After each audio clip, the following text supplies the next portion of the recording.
Bonjour à toutes et à tous, Antoine Goudot. Petite vidéo aujourd'hui par rapport à un article que je viens de voir passer cet après-midi. Proposition.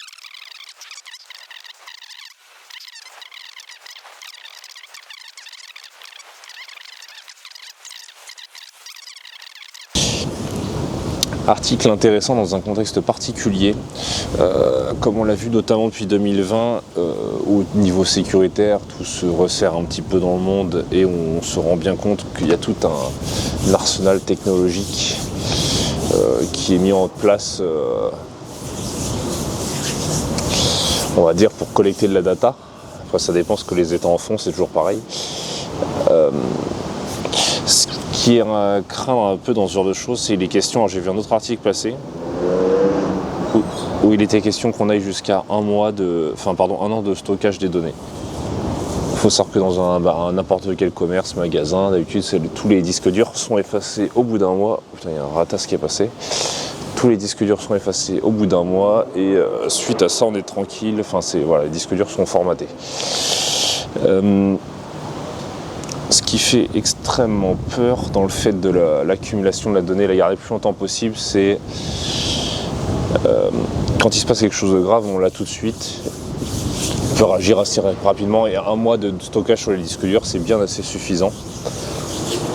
Et aujourd'hui, on s'aperçoit, par exemple avec un article comme celui qui est paru, une provision de l'OCNA, comme quoi, encore une fois, on met un arsenal technologique pour cerner le citoyen moyen. Alors je pense également, il y a des gens qui se sont rendus compte, alors c'est con que ce soit tard, mais vaut mieux tard que jamais, que par exemple nous en France avec les vidéo-verbalisation notamment, on se rend compte dans des villes comme Paris, il y a quelque chose comme 1000 caméras, qui en fait les caméras servent plus à prendre des PV et à tordre le mec qui se gare 5 minutes. Je pense à un reportage qui est paru les dernières semaines, on voit un mec mettre des PV justement, notamment un équivalent de France Boisson, donc un débitant, un livreur pour un débit de boisson, donc qui déchargeait des fûts avec un rayon, donc ça n'a aucun sens. Et on se rend bien compte en fait que ces systèmes, c'est certainement pas pour l'intérêt commun, la sécurité intérieure, mais c'est plus vraiment essayer de prendre du pognon aux gens s'il en reste. Je fais regroupement avec mon départ du coup à l'étranger, comme vous savez depuis 2020. Alors cette mesure, si elle est votée, passera sans aucun souci. On sait bien les Français, grande gueule comme d'habitude, mais voilà, il n'y aura rien parce que ils sont tellement habitués à se faire poncer la gueule et ils ont tellement pris l'habitude de fermer leur gueule que ça bougera pas. J'avais expliqué il y a quelques temps qu'on était devenu dans un asile niveau monde. Et depuis 2020, il y a des gens comme moi par exemple qui sont spécialement sans papier, où la notion de nationalité devient très superflue.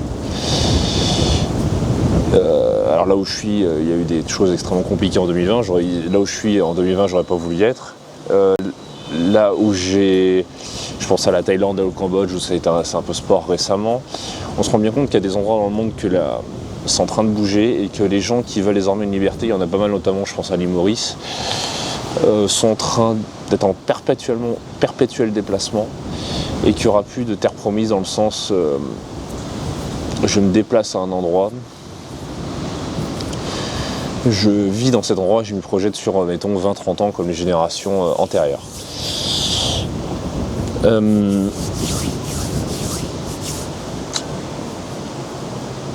Je pense au Covid notamment parce qu'on s'est bien rendu compte, alors là c'était le début de l'expérimentation, les drones, les conneries, tout ce qui était les passes sanitaires, les QR codes, tout ce genre de conneries.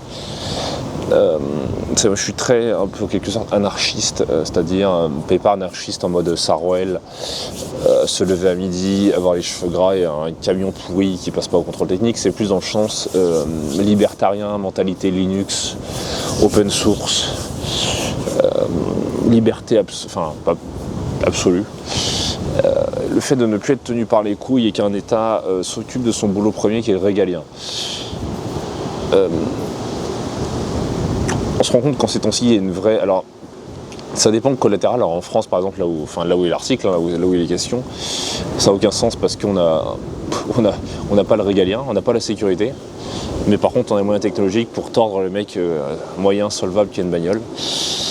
Il y a une course des États en ces temps-ci pour rapatrier les gens de qualité à forte plus-value chez eux. On le voit avec plein de pays, je pense aux Émirats, je pense à différents pays qui font en sorte de rapatrier les gens un peu smart.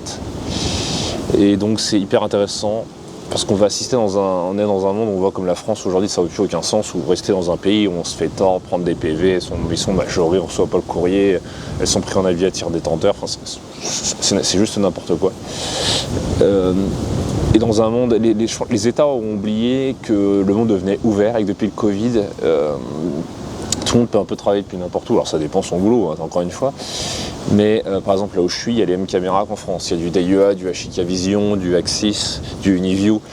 Il y a sensiblement les mêmes marques que ce qui est posé en France. Alors, dans tous les pays, on ne peut pas bosser dans ce genre de truc aussi facilement. Des fois, c'est réglementé. C'est pas aussi simple que cela. Mais on se rend bien compte que l'étau se resserre et que certains États sont encore dans une lubie de penser qu'ils ont un levier pour pouvoir tordre encore plus le citoyen moyen et lui prendre son oseille.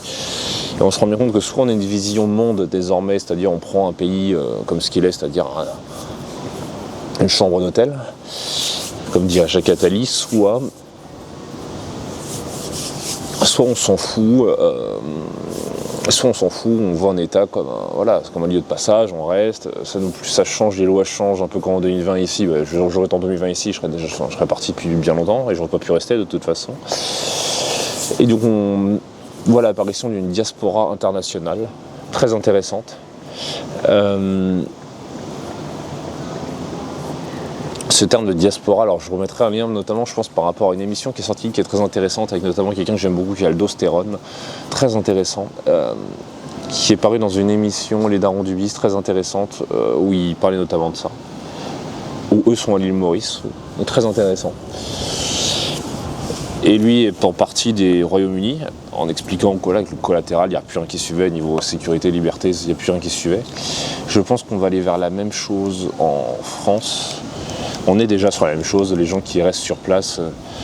Je pense à quelqu'un de mon réseau qui m'a envoyé un message sur Insta, putain, je sais même plus quoi lui dire. On est dans un pays où ça n'a plus aucun sens, on a des gens qui me parlent d'écologie, de RSE, de labels, de physique quantique, de conneries, alors qu'ils peuvent même pas se loger à un prix décent, que leur monnaie ne vaut rien. Le seul truc qui leur reste, c'est un passeport où ils peuvent encore se tirer qui vaut quelque chose. Donc classement mondial et encore. C'est un truc de fou, donc apparition d'une diaspora internationale. Je fais bien par rapport à cet article qui est paru du coup du Sénat, voilà, donc on sait qu'on va prendre la banane, on sait qu'il y aura la reconnaissance de plaques, il viendra avec la reconnaissance de plaques évidemment tout ce qui est la lecture et la comparaison avec des bases de données, avec ce qui va être je pense les contrôles techniques, les assurances, donc voilà, donc en fait dès qu'on passera par le contrôle technique, si l'avion roule très bien, on se fera tordre dans tous les sens, machin, enfin ce sera automatique. Donc un peu même si à Dubaï, je sais que Dubaï c'est très strict notamment là-dessus sur les routes, mais Dubaï il y a un collatéral, c'est-à-dire qu'il y a le régalien qui est assumé, il y a assuré, il n'y a pas d'impôts, enfin il y a très peu d'impôts, enfin je crois qu'il y a 9% désormais, parce qu'il y a que dalle, et une vraie proposition de valeur et de vie et de sécurité. Sur ce, j'arrête cette vidéo-là. Sur ce, au plaisir, je redis bonne fête de joyeux Noël. Il vient d'être passé il y a 2 jours. Joyeux Noël, bonne fête de fin d'année, bon nouvel an. Et voilà, sur ce, je vous renverrai notamment un lien vers la vidéo From Prolo to Lambeau, une vidéo qui a été tournée dans les bars de Rennes avec un pote de 45 minutes où j'explique un peu les raisons de pourquoi mon départ, notamment de la France. Les retours sont déjà intéressants, voilà. Donc sur ce, au plaisir et puis à la prochaine.